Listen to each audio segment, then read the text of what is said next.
living in a city, and it was always like kids being snatched, and it was just all, we didn't want to be those parents, but we had become those parents who wouldn't let our child out of sight and be really stressed and constantly asking them to be by your side. Whereas here, they've got that freedom, which, like you say, is what we had when we were kids, and that was really important for us.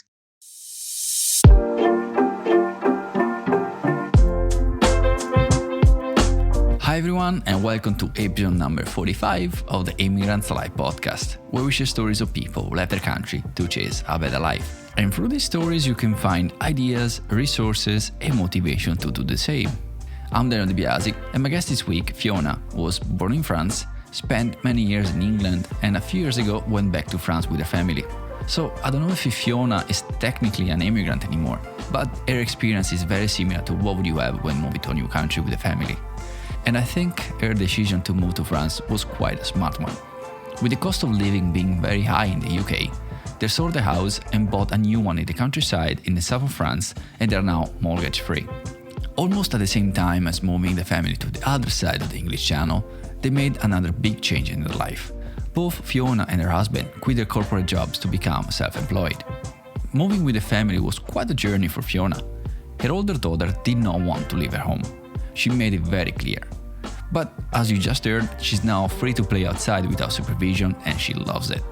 Fiona now helps other family moving abroad through her blog Emerald and Jade Loves.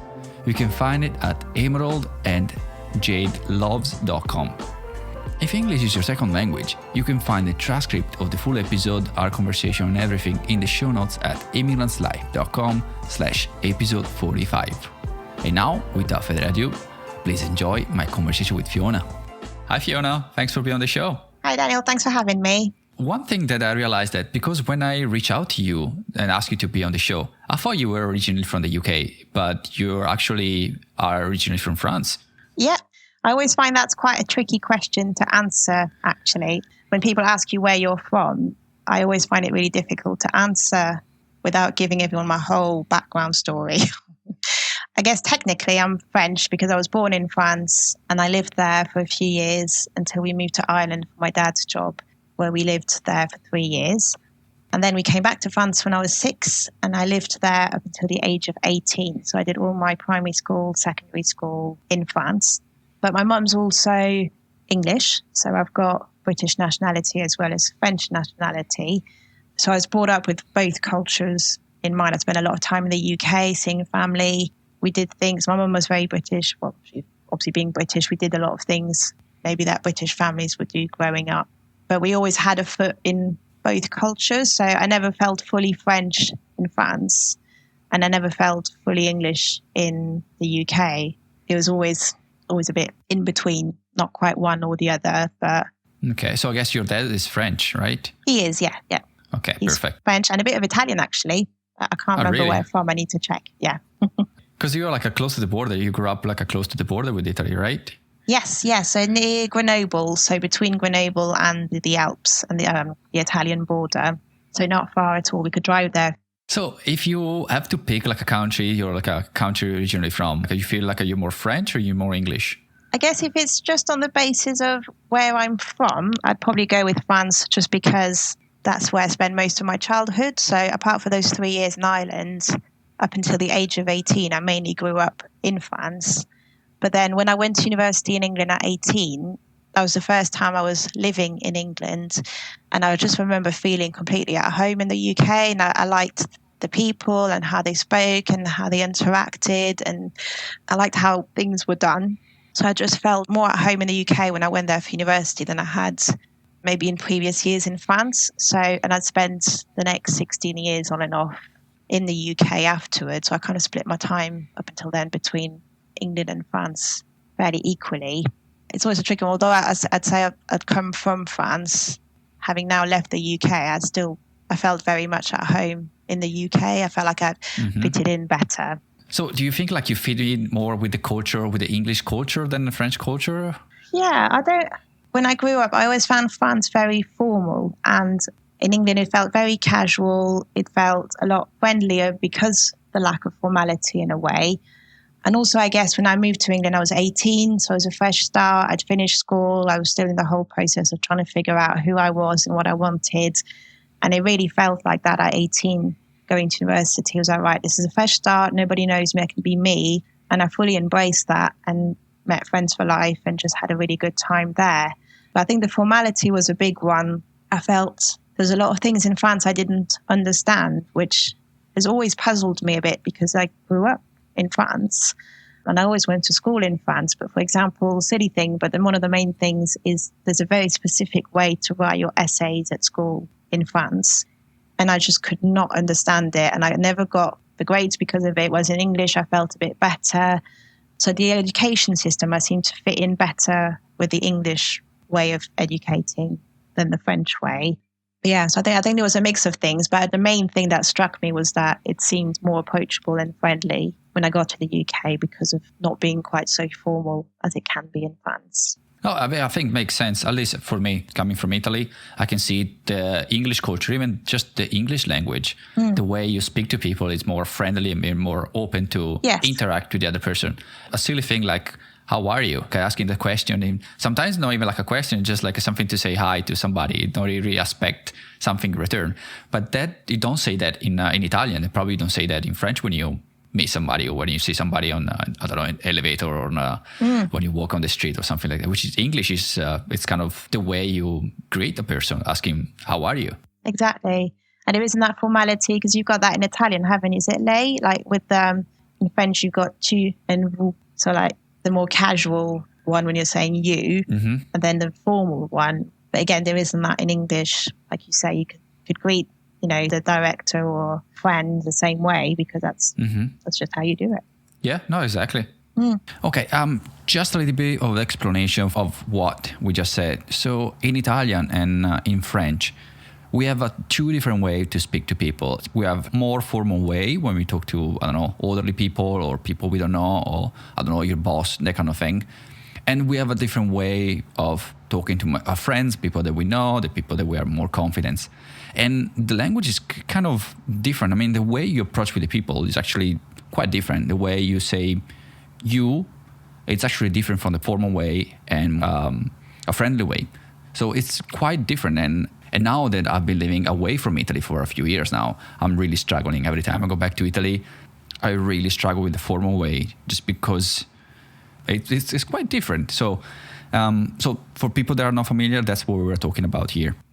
And why did you decide to leave the UK, move back to France? Yeah, that was quite a big decision. I mean, the whole time I was in the UK, I never saw myself coming back to France. I never said never. I thought that maybe a bit later on, I probably will want to go back. But I think what changed, well, there was quite a few things, was the Brexit vote. And I didn't like what I was seeing and I didn't understand the Brexit vote and how that would work. It did change a lot of things in the UK, I think, and especially having friends from lots of different cultural backgrounds and, speaking different languages with their kids. And suddenly people would, say things to them in the street and tell them to go back to their home country. Just horrible racial things. And you just think, I just saw things changing and think, I don't really want to be part of this. And it just kind of from there started, I guess it got me thinking into, well, maybe if we were to move, now would be a good time to move to France. And we'd also had career changes with my husband. We both left legal careers to become self-employed. The children were growing up. They were still little at the time. But so I was thinking, well, if I do want them to be bilingual, it'd be better not to leave it too late, because the younger they are, the easier it will be for them to pick up the language as well.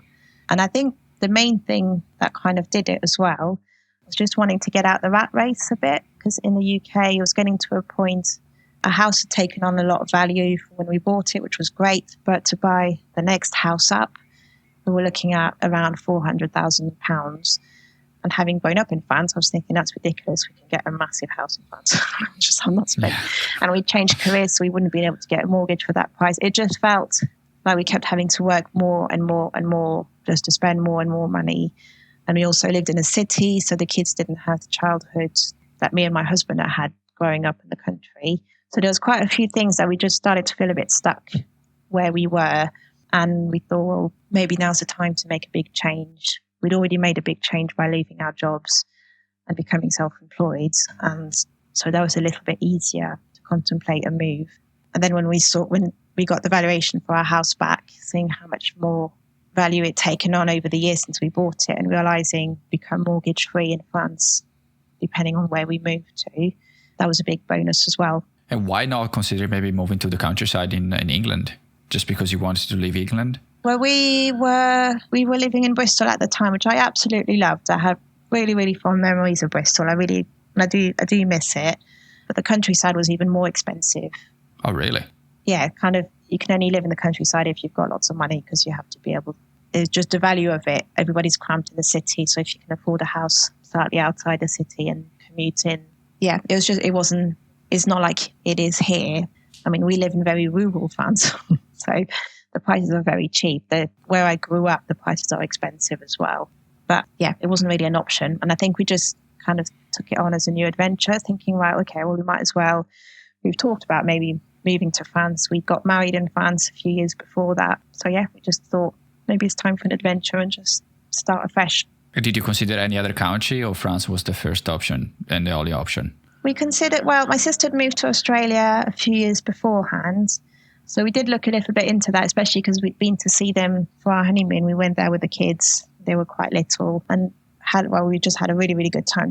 They live on the Sunshine Coast, so it's really beautiful, tropical, by the beach and everything. And we did talk about moving out there when we came back, thinking, oh, is that something maybe we could do and go and live near them? But I think it was a mix between the climate and the type, because my husband's a gardener and planting design he felt he wouldn't quite work for the kind of work that he was trying to do, because it's a very different climate, completely different. And so although we considered it at the time, we thought, well, maybe not now while we're working.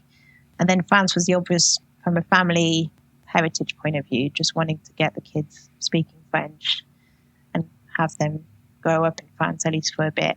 And you've been there for just over 3 years, right? Yeah, we left in March 2018, so it's just been over 3 years. Are your kids picking up French really quickly? Yeah, no, they're completely fluent. The first few months were hard, but they completely picked it up now. And it's really funny, because it's still funny now hearing them sound very French or pick up really French expressions. And what's quite funny as well is that they always forget that I'm French and that I went to school when I was their age. I was already in school in France, because they're 7 and 10 now. So they'll come home and they'll start singing a song, and I'm like, oh, I know that song. Or they'll tell me a joke that I used to say when I was in school, and they're always amazed that I know the same things. And I'm like, I know, but this is why we're here, because I know these things. But it's funny seeing it through their eyes. Yeah, no, they're completely adapted, and they've got so much more space here, and they're able to have pets, and they can go out in the hamlet without us having to worry about them too much. And they've just got a lot more freedom, which is what we wanted by moving out here. Mm. Yeah, no, I grew up pretty much in the countryside, and I loved my childhood. It's just like, I would just disappear in the morning, come back at night, and it was just, my mom didn't know where I was. I had like some wonderful time. I know. For mobile phones, you just disappeared off, didn't we? It's just like yeah, exactly. Climbing trees off on our bikes. But yeah, so that's kind of what they get here. And if there's like village events, they can just run around with all the kids from the village. And we don't, like in the UK, we couldn't leave them out of our sight. If you're at a playground, or even just going out the front door to get a parcel from the neighbour, living in a city, and it was always like kids being snatched. And it was just all, we didn't want to be those parents, but we had become those parents who wouldn't let our child out of sight and be really stressed and constantly asking them to be by your side. Whereas here, they've got that freedom, which, like you say, is what we had when we were kids. And that was really important for us. Because even being in a small community that you said, like it's a small town, right? Where you live. Correct me if I'm wrong, but for me, like growing up in a small town, everybody knows everybody. Yeah. And some people hate that because everybody knows your personal stuff. But at the same time, for kids, it's almost like that everybody's looking after the kids because they know the parents. And so you're kind of like safer in that way, because you can let them go. And if they do something wrong, maybe some other parents will tell you, or other adults will tell you, or they tell them off or whatever. It's just... Yeah, I think so. And they get to interact differently with people. I mean, we're all quite stretched out. So we're lucky there's a school in the village, because a lot of villages around here, the schools haven't stayed open. But there's a tiny little village school. So there's like 20 of them. There's one teacher. But it's great because it means they've got a lot more flexibility. They can just go for walks. The teacher brings her dogs in sometimes and they just take the dogs for a walk around the village. But yeah, they get to interact with the mayor. They get to interact with all the people that are involved in the community, like taking care of the gardens and things like that, and all the staff. So yeah, it's nice when you're driving around with the kids and like, oh, that's so-and-so, they drive the bus at school, or she does the school dinners, or they do get to know a lot of the people of the community, and then people know us because they know the kids. So they're like, oh, you're so-and-so's mum.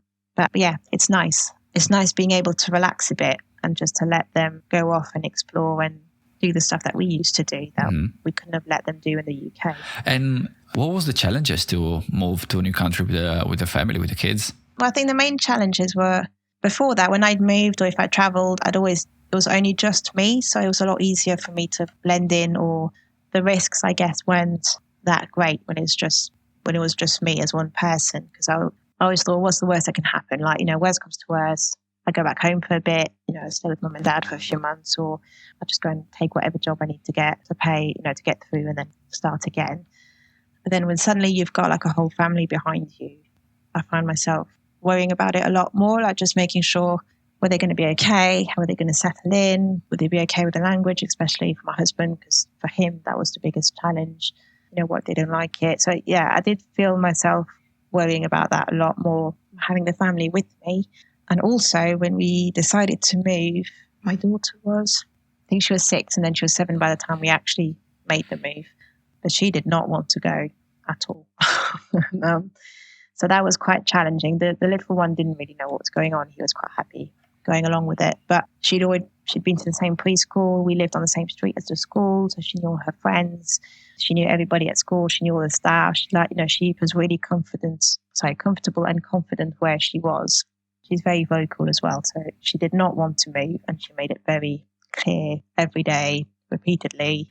She'd be like kicking and screaming, and that's almost to the point that we moved before completing on our house, because we're just like, I can't take this anymore. Like, we have to make it happen, because once we're there, she'll be fine. That's what we kept telling ourselves. And so in the end, it kind of made us leave before we'd actually sold the house, thinking, well, hopefully the house will be sold in the next few weeks. But because every day, she was fighting us and she was arguing and she was shouting and screaming, she wasn't going to go to France. It made it quite difficult emotionally, because even though we knew this was a good thing for her, and that once she would be there, she'd be fine. She'd pick up friends. She'd make new friends, and she'll be all right. It's I guess it's like a worst fear as a parent. Thinking, oh, am I doing this? Is this going to be? I think it'll be good for them, but what if it's not? Mm-hmm. What if it doesn't pay off? So that was probably the hardest, I think. How long did it take her to be okay with moving to France? Well, as soon as we got to the airport, I think it was more I know, it was just like, it was months and months of build up. And she was really upset. She was saying goodbye to the house and going around every room and crying. And it was really sad to see as a parent, thinking, oh God, I hope this pays off. Because then we got to stay at a hotel at the airport, so that was exciting. And then we flew out to my parents first in the Alps to pick up the car, and then we could drive back over France. So it was all a bit of an adventure, and that's very much how we sold it to them. So it'll be an adventure, and we'll have like a bigger house, and you can have a garden, you can have some pets, and you can... So we tried to make it fun, but I think it was just the lead up to it. That was the more stressful bit. But then once we got there, she was fine. She didn't really mention it again. So we were quite pleased to actually just left and just got on with it. But yeah, it was a bit of a gamble. You guys already have a place to go? You already had a house that you bought, or? Yeah, well, we stayed with my parents for one night, and then we drove over the following day, and we'd already made arrangements to have like a long-term cottage, like a gîte, or like a self-catered cottage. So we'd already made arrangements. He said, look, we're house hunting for cash buyers. We're hoping to buy, and it'll go fairly quickly. So we had like a contract that would go month by month with a holiday cottage, because we got there in March. So, okay, you moved there and then you start looking the houses once we got there. Yeah. But you already knew the area? You knew exactly rough... Oh, no, just you moved to France and... Yeah, we moved to a completely different area. We did consider going back to where I grew up, where my parents still live, but it's very, very expensive. So we wouldn't have gotten as much for our money. And I think also we just fancied a bit of an adventure. So we thought, well, if we're going to move to France, we might as well make it a completely new adventure somewhere. None of us, like an area that neither me or my husband knew, and just start from scratch. And I don't really know how we ended up here, if I'm honest. I think we kind of started looking on websites at what we could afford with our budget. And we started off in the Alps, then we kind of looked at Provence, then we just kind of carried on the map until we started climbing back up again. We wanted something fairly sunny and a bit south. And this is one of the sunniest areas of France. And it's cheap. It's really cheap. So we were able to get quite a lot for our money compared to what we had in the UK. So yeah, but it's a bit random. It's pretty much based on what we could afford. And also it's got good, we just wanted somewhere easy to get to. So like I said, although we're quite rural in terms of where the house is located, we've got an airport within 40 minutes. We've got quite a lot of train connections. We've got lots of different roads that motorways that get to us quite easily. Yeah, so it'd be easy to go back to the UK if we wanted to, or other areas of France. And I think that's pretty much it. So we're kind of a bit random, but we arrived here. Because you guys move into like a old farm, right? Yes, it's an old farmhouse. There was a lot of renovation you guys had to do? Because usually No, that's the thing. No, we didn't want a renovation project because we don't know what to do with DIY. We're learning it as we go. But the plan was always for Barry to come to France and get his business off the ground and focus on that. We wanted the kids to get settled in. We've got holiday cottages of our own as well now. And I took on a full-time job when we arrived because it got us into the healthcare system and just get us set up with all the French paperwork a lot easier if you can get a full-time job. Mm-hmm. Yeah, so we wanted to get on with those things and not have to spend all our time renovating a house when we didn't know how to renovate a house either. So that's why it was quite specific, and our budget was quite limited because being cash buyers, we couldn't go over the budget at all. So it took a long time to find what we were looking for. But when we did, we got everything we wanted. And we were able to just move in and get on with it. That was good. Okay. And for you mentioned paperwork. Did you have any paperwork to do to stay in France? Or because it's still like a part of Europe, you don't need any visa? Because I'd been gone for so long, a lot of my files had actually been closed. So my social security number, a lot of different things like that had been set up when I was a student or in education in France. I had to reopen all my files and have it all started again. So obviously it was quicker for me than it was for my husband, who had never lived in France beforehand. So I still kind of had to go through the motions with all of that to get it reset and get the children on my social security number. And also because when I left the UK, I'd been living at home with my parents as a student. So for a lot of things, I felt I was covered by my parents' insurance and things like that. Was I came back as a grown woman with my own family. So that was quite new. There was a lot of things I had to figure out for myself, but usually calling my mom saying, "Mom, what does this mean? What do I do with this?" So it wasn't too bad. It's been a little bit harder. I mean, I think the hardest thing for us here and the most frustrating thing has been setting up our businesses in France, because in the UK, it's very straightforward. You just declare you're a sole trader and you're going to run a business, and that's it. And then you just declare your earnings every year, and that's it. But in France, it's not like that. Depending what your job is, you have to register with different organisation, and it's all per department as well. It's not nationwide. And even, for example, so Barry wanted to set up as a gardener, and they said, "Well, what kind of gardening are you doing? Because if you're doing this type of gardening, it'll be that organisation. But if you do this, it'll be that other organisation." And it's all important because you pay different tax on depending who you're registered with. So it just makes no sense.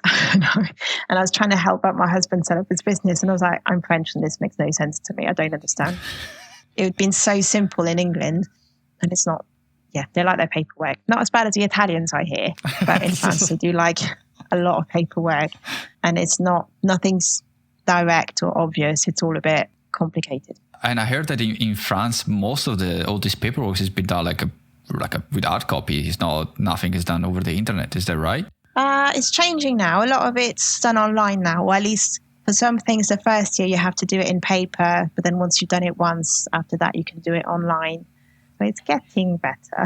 Okay, that's good. But yeah, it's still a lot of paperwork. So, and especially now with Brexit as well. So the kids have got French nationality through me, as well as their British nationality. But we're not been married long enough for my husband to claim French nationality from me. So he has to apply for residency, fill in all his paperwork. So that's all a bit time consuming, but it's been done. And then little things like my French driving license got stolen in the UK. So I had a British driving license. Obviously, with Brexit and everything, I need a French driving license again. So trying to apply to get my French driving license and say to them, look, I know I've got a British license, but I passed my test in France. So I just want a copy of my French test, not my English test. That was complicated. That took a few times. And that was sent a few months ago now, and I'm still waiting. So, yeah. But yeah, it's getting there. It's just, yeah. That's the thing. When you speak to a lot of French people, they're kind of like, you just kind of... That's normal. Yeah, just like, just go on with it. Don't worry about it. Yeah. But I think for a lot of people, especially with a lot of like British people here, and I see a lot of British people through work and our friends and all that in this area, they're so used in England to things being quite simple and done a certain way, and that's it. It's very hard to explain to people, just kind of like, just, it's fine. It's just how it's done here. Don't worry about it. Yeah, but that's the thing when you've traveled in multiple countries, you see how easy is some stuff in other countries. Like, why you guys don't do it the same way? It's just like, it's so much simple. But if that's the only thing you know, that's normal. Yeah. And I think people just worry about different things. It's like, just go with it. I'd like to talk about your family, because even your family, your parents, immigrated multiple times. Yeah, so I think it goes further back than it's more towards my grandparents and my great-grandparents. My parents, we moved in Ireland for a few years. We lived in Ireland for a few years for my dad's job, and then we came back. So that was fun. And then the other opportunities, but in the end, we just came back to France, where they still are now. But I think I remember discovering in my teenage years that my grandparents had moved around a lot, because my granddad was born in America because his dad had gone over there to try and seek fortune, and he traveled backwards and forwards a few times between America, like the Chicago area, and the north of England. So my granddad was actually born there and lived there for a few years before coming back to England. And then my grandma was from Malta. So although they were Scottish descent, she was born in Malta and lived there for a few years, got married. She worked there during the war as well, helping with the war cause. And then I think when she was... I'm looking all into this at the moment because I'd love to write it up and make it a bit more official, because I kind of know bits of the stories, but I've asked my mum to give me more information so I can put it down to paper. But I think the story goes, she found out her first husband was cheating on her and she didn't like that. Her family wouldn't let her get a divorce. So she said, right, well, that's it then, I'm off. I'm not going to hang around for this. But she had 3 kids, and I think one of them was a baby. They said, well, you can only take one. You can only take the baby because you need to, but the other 2 are staying here. So she just took herself back to England on her own with her youngest baby, and then just kind of redid her life there. Like, she just worked in the passport office in London, and then she fell ill for a few years, so had to go to a sanitarium, trying to make sure her youngest wasn't taken away from her, but going to a school nearby. Yeah, I mean, it's just all these stories about she just went off and did that. Just thinking, especially back then, and also being from Malta, she had really dark skin, dark hair. She went to the north of England, which people did not look like that. Well, back then there weren't many immigrants, or she really stood out, like people. And a single mom too. Yes, well, yeah, well then she met my granddad, but so it took a while for them to be able to get married because her first husband wouldn't let her get divorced until it turned out when she got married, she wasn't of age to get married, so they were able to cancel the wedding on that. It's just that all these family history, when you learn about it, and you're like, oh my God. And she was always immaculately dressed, had pencil skirts and high heels, and she was very proud, she had a bit of a temper on her, but she kind of got her way, and she was just this incredible woman. I just met this tiny little grandma who made me laugh and, would tell us off, but jokingly. And then you learn all this background of her, thinking, oh my goodness, you just went on a boat by yourself with your baby back when, it's a big thing to do now. Exactly. Back then it would be some crazy. So yeah, I'm definitely keen to find out a little bit more. I think she sounds like a good character. So I just want to find out a bit more about her time in Malta and when she moved. And apparently she lived in Alexandria for a few years as well. She was newlywed. And my granddad a lot of his family used to go in the mines in the north of England, and he didn't want to go down the mines. So he lied about his age and went into the RAF. And so he was in the Middle East quite a long time with the army. But yeah, so they just moved around a lot. And then I've got family who've moved to Australia. So my sister's met up with them since she's moved out there.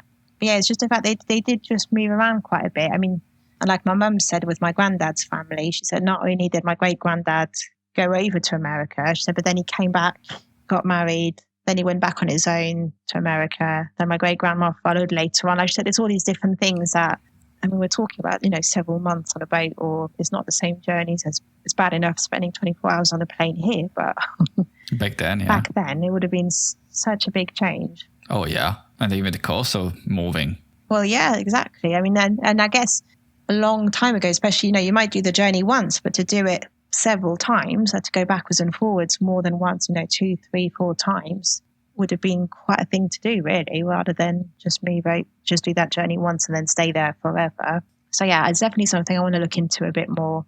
My parents have done all the family genealogy, history search of it. So I want to look into it a bit more from there and take it further and look at the stories and what they did, because it seems to definitely be within my genes. My family moved around quite a lot. How did your parents meet? They met because my mum decided to come to France for a year to learn French, and she met my dad, and that was pretty much it.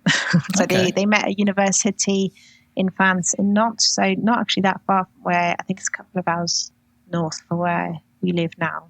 But yeah, so that was a bit, I think the story goes that she was always going to go and study to be a teacher, and then when it came to it, she decided, no, actually, I don't want to do that. I'm just going to go off and learn French instead. And then she settled down here, and then she never went back other than holidays, but she stayed in France ever since.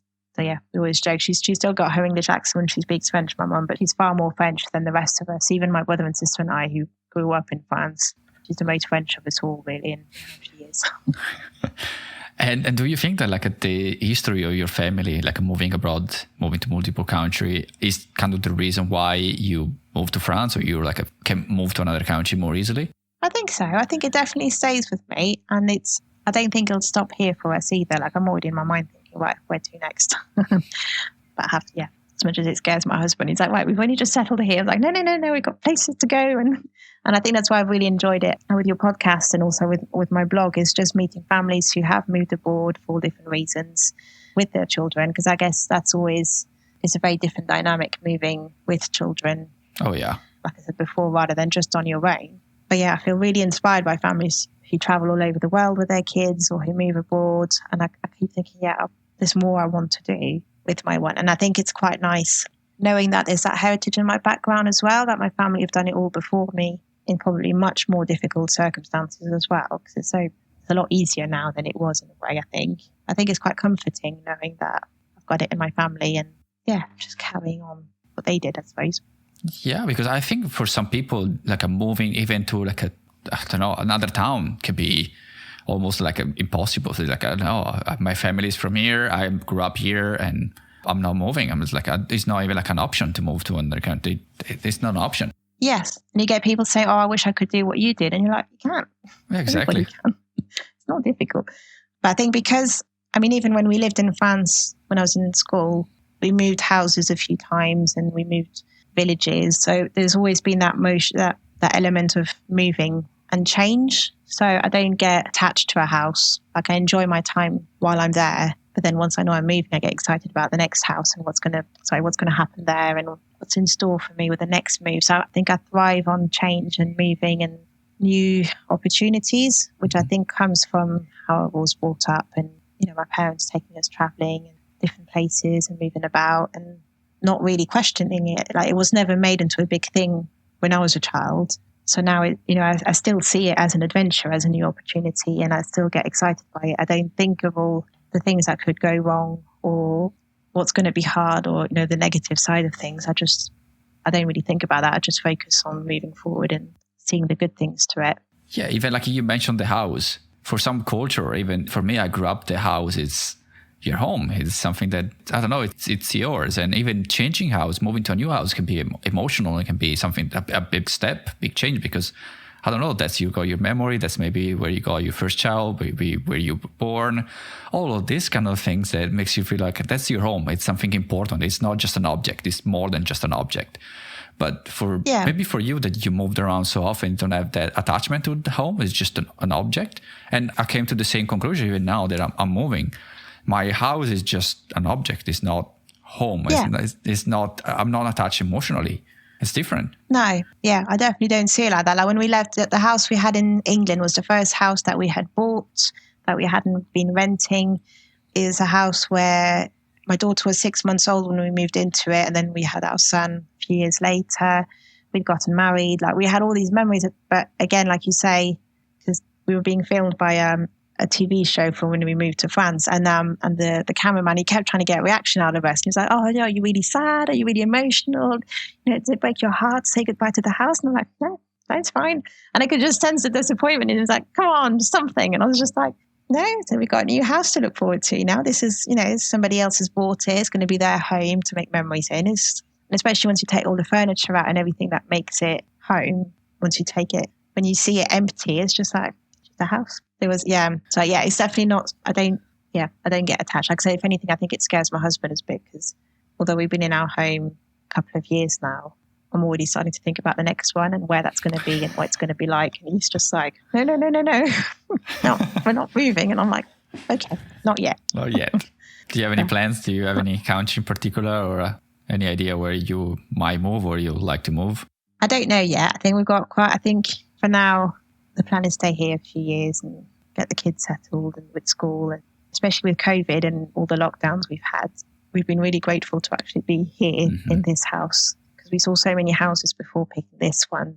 And we know we've often talked about if we'd been back in the UK, and we had a very nice house, but it was very small and with a very small garden. Whereas here, the garden backs onto fields, so we've got open views and we can just walk around the hamlet and not see anyone. And we've just got so much more space that we've been really grateful to have all of this with lockdown, because actually lockdown's been quite nice for us, because it's just meant more time spending in the garden and focusing on doing all the things we like without having to be anywhere else. But we're very conscious that we couldn't have done that necessarily somewhere else or in another house. So it felt like the right place to be at this moment in time.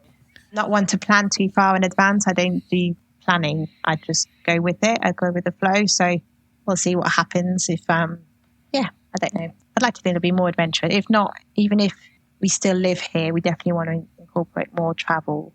And that was another motivation to moving to France, because it's on mainland Europe. We could drive to Italy, we can drive to Spain, we can drive to Germany, or we can take a short plane ride. Like, it's so much easier. It opens up a lot more doors for us, and we want to, especially the children being a little bit older, we want to explore. And my daughter really wants to go to Germany. My daughter's called Siena, so I want to take her to Siena. And I'm like, all these places we want to go and discover with them. So even if we still come home here, at least we can move about a bit in the meantime by traveling. Okay.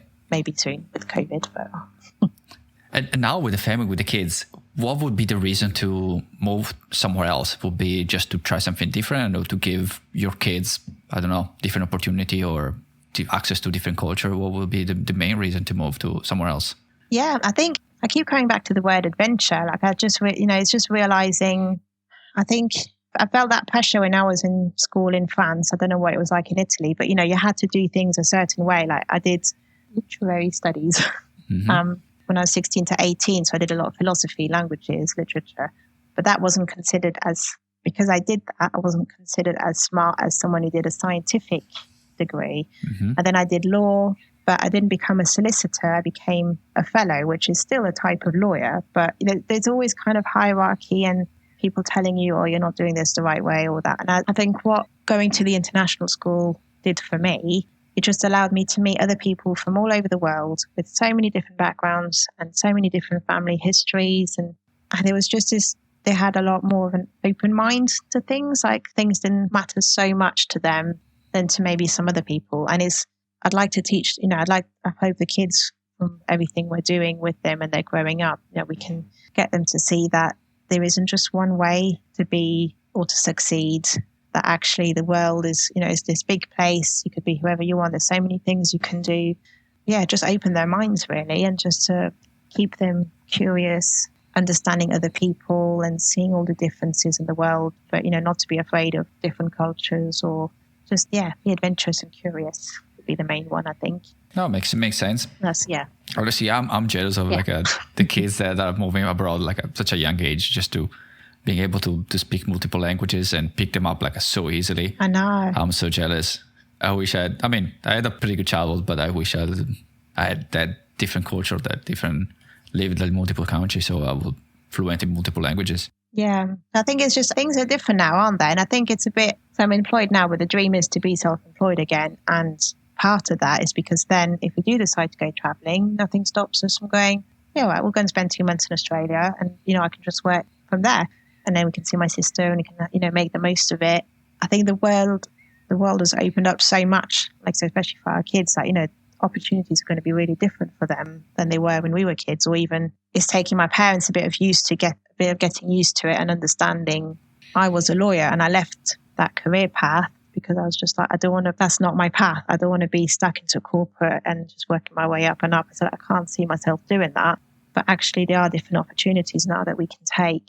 And I imagine if we can show that to the kids and, get them confident enough to do their own path, and they can do whatever they want then and from wherever they want. And if they want to travel and earn money, then that's amazing. Like, yeah, I want to do that. Yeah, now with the internet, you can do pretty much anything you want. There's people that are making money following their passions, and people just like teach other people how to cook because they're into cooking. So with the internet now, you open up so many different career options that you didn't have before. Absolutely. Yeah, even the path that you're taking, the school is not, a piece of paper from school is not as valuable as it used to be. Before, any job you wanted, you need to have a piece of paper. I think so. And I think it's easier now I think I always tried so hard to fit in a certain path, whereas at school, in fact, France is very big on degrees. Like you have to go to business school and do a degree and do that. So that was another reason I kind of escaped to the UK and break free from it. And I'm really glad I did. I don't know. It's just, I think things might be changing a little bit, but it just felt so, again, formal and strict when I was at school, and it didn't suit me. Like it didn't suit my way of learning, and I really struggled, and I was trying hard to fit in, but I didn't thrive in that environment. But when I set up my own business in the UK, that completely opened doors to me. I was just thinking, wow, there's this whole world.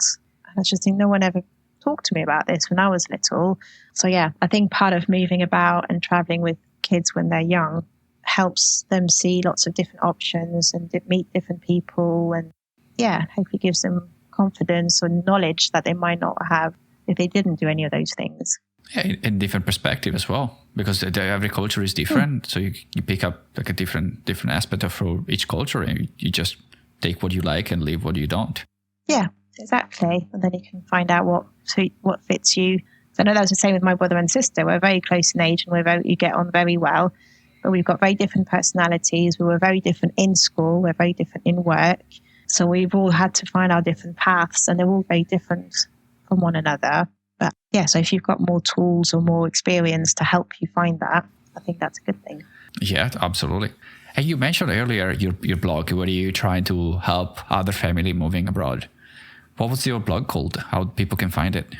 Yeah, I've started a blog called Emerald and Jade Loves. I like green a lot, so I've got lots of different greens that come into the names, hence Emerald and Jade. And that was my floristry business in the UK, Emerald and Jade Flowers. So it's just a way of keeping it going because I just really like the name. But it's I've been blogging on and off for years, but I think it wasn't until recently I realised that since we moved here in France, I love hearing people's stories and why they moved, and specifically because it relates directly to my journey, I guess, people moving with their children, because I know that's quite different in terms of schooling, and you do homeschooling, do you put them in school, do they learn a new language, how to go through all of that. So it's still quite a new project, but I've had quite a few families take part in sharing their journey already, and I've got a few more lined up, and I'm constantly looking to add to it. So yeah, I get really inspired by it, and I know that helped me when I moved to France, find other families who'd done it before, even though I am part French, because it was a brand new area and it was somewhere we didn't know, and I hadn't moved anywhere with the kids. I mean, even when we moved house when Sienna was a baby, we moved like just down the road, so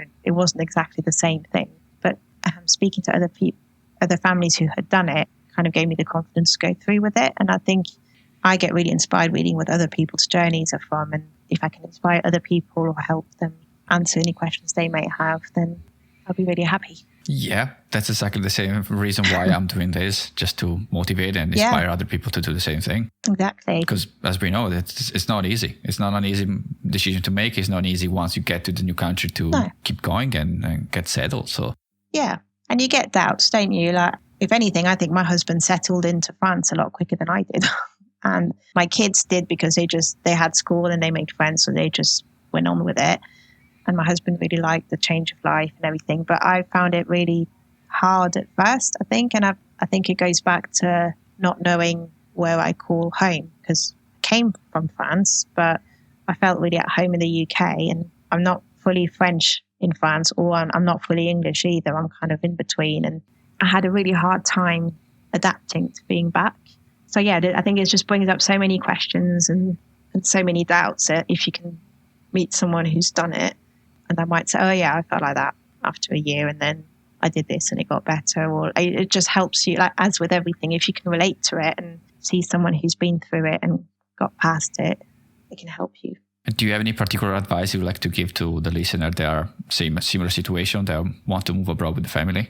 I'd say definitely do it, because what's the worst that can happen? And that's what we kept saying before we moved to France. We say, right, what's the worst that can happen? We live in France for a year, hate it, and come back, and then just pick up things where we left in the UK. So that was always an option. But I mean, I've not even been back to the UK since we left. It's been, obviously with COVID and everything, it's been a bit tricky. But yeah, I can't believe it's been 3 years already. And if anything, now I'm trying to figure out what our next adventure might be. So definitely do it. But it'd be good. I think it may be helpful to have a few backup plans, because when we moved over to France, we were supposed to complete on our house within a matter of days. And then the months turned into months and we lost our buyers. So our house didn't sell and had to go back on the market, which meant we had no money because we were going to be cash buyers from the sale of our house. So we were lucky that my parents said, come and live with us until you sell your house. So we stayed with them in the Alps and did some work there for a bit. But it helped us financially, but it did mean changing the kids' school again. So they did like 4 schools that year. So in hindsight, we could have probably planned things a bit better. But at least we had a backup plan. And then the extreme backup plan was just to go back to the UK, because we still had a house. Our things were in storage, but we could always get them out. It would have been expensive, but we had options in that respect. But we just didn't want to go back. Once we'd made the decision to do it, we just wanted to make it work and go forward with it. So yeah, have a backup plan now. That's always when you move to a new country, always having a backup plan. Even when you are in the country, especially you're on a visa, I always said, like, try to have always a plan B, because you never know. Yeah, I think so. Well, I think, like I said, like, my motto is always like, what's the worst that can happen? Because generally it's never that bad. And if there is a big scary cloud, that at least you can address it and say, right, okay, well, if it comes to that, this is what we'll do. But yeah, definitely do it. Go for an adventure. Yeah. And I'm not a parent. I don't have kids, but I guess when you move into a new country with family, the main concern will be the kids. Did you have like any concern? I mean, I guess you were concerned about your kids. What was your concern and how did you overcome them? Well, I think that's part of the main motivations for moving to a new country, and especially France in this case. For us, like I said, was to be able to offer the children more freedom, similar to what we were growing up. Same thing, we just go off on our bikes and, just got memories of climbing trees and, village fetes, and could just run around and in the dark with your friends and have fun and not constantly have to be around your parents all the time. So I think we were so focused on all the positive sides of it, we didn't really think about things that could go wrong. I think in our case, the hardest was trying to convince my daughter that she'd be fine once we were there and she would love it. And yes, it was hard to say goodbye to friends and the house that she'd known and all of that. But we generally felt quite confident that the reasons why we were moving would outweigh that. I'm quite optimist by nature, so I don't tend to dwell on the negative or what could go wrong things. My eldest did have a bit of a hard time settling in, because she'd gone from a school like there was 120 students and she was a lot of kids. So, if she had a fight with a friend, she could go and play with someone else quite easily. But being in a tiny village school of 19 students with one teacher, she was a little bit bullied when she first got there. She's got quite a dominant character, so girls being girls and trying to figure out who's the boss and who's going to lead who, and that didn't go down too well. So she had a bit of a tough time adjusting to that. And there wasn't anyone else for her to play with. I was just like, we're going to have to find a way to get on with it, because you can't just go and find someone else to play with, because that's all there is. I think that was the hardest thing, trying to figure out how to help them settle. We could have put them in a different school, but then that's not to say it would have been any better. It's kind of life skills, I think, in terms of teaching them how to cope with negativity in that respect. But she's fine now. It's just a bit of a tough start. But I think those are things that we experience when we arrived, rather than things we weren't worried about before moving over, if that makes sense. So we didn't really think about all of that beforehand. We just overall felt it would be good for them. That was a great approach. I mean, didn't have any big concern. It was just like just focusing on the upside. I think so, yeah. Just focusing on all the reasons. I mean, it's not like we had a bad life in the UK. We had like a nice house and we had jobs and, you know, we had really nice group of friends. Everything we had was good. We just wanted something different, and we just wanted to, especially while they were little, I had good memories of me traveling and moving abroad. And I felt it was important for the kids to discover that and to be able, if anything, I think that's part of what was important for them to learn, is to arrive in a new country, to adapt. And if things don't go right, what do you do? How do you make it okay? And, you know, how do you meet new people and get a new friendship group? And those are all skills that I still feel are really important as an adult. And in a way, imposing those on the kids while they were little and having them to find their own way by moving abroad, to me, I think based on my personal experience and my family background, that was something I felt was important for the kids to have as well.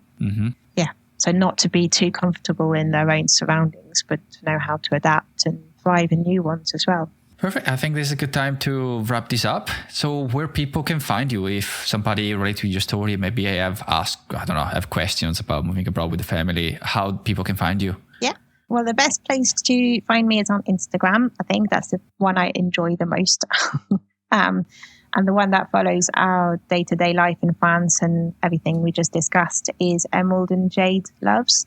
And then that links to the website with the blog and the posts from the other people, other families sharing their journey as well. But that's probably the main one, and it's one I seem to be the more active on. So you can message me on that or drop me an email on the website. Okay, perfect. And as usual, all the links and everything we discussed in this episode will be in the show notes, so people can reach out more easily with the link in the show notes. Perfect. Thank you so much, Fiona, to share your story and share your knowledge about your story about moving to a new country with the family. Yeah, great chatting to you. Thanks for having me. No worries. It was my pleasure. Thanks. Bye-bye.